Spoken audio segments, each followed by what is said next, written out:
Howdy.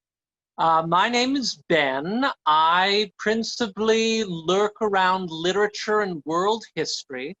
And the first book that I wanted to talk about is a mixture of those. It's Jade City by Fonda Lee.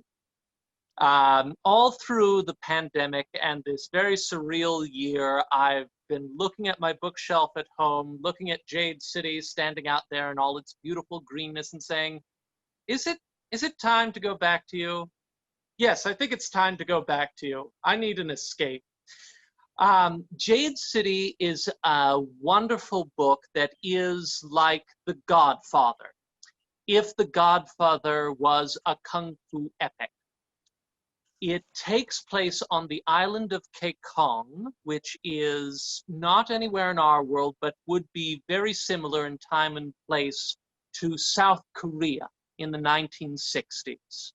It's an ancient country, very proud of its traditions, but coming into the modern world more quickly than many of its people would like.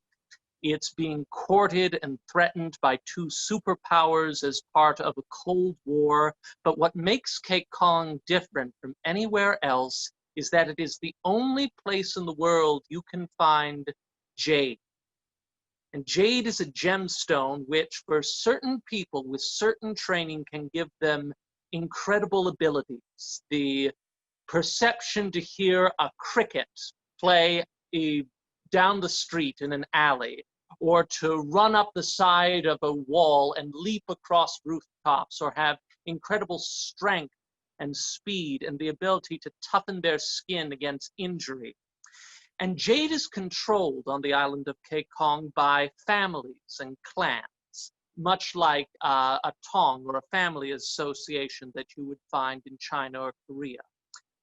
But the most respected of the clans, the No Peaks, is run by the Call family, and their youngest daughter, Shay, has come back to Kong after 2 years of absence, where she left her grandfather, left her brothers, left the life that was expected of her to marry a foreigner, then found out that foreigner was a jerk, and has moved back to her home country intending to make her life her own. But unfortunately for Shay and all of her family, Ayat Madashi, the first woman to run one of these families' associations, one of these clans, one of these green bone schools, has set her sights on conquering the island, of bringing all the clans under her power and taking all their jade for her own use by whatever means necessary. And it is a delightful book.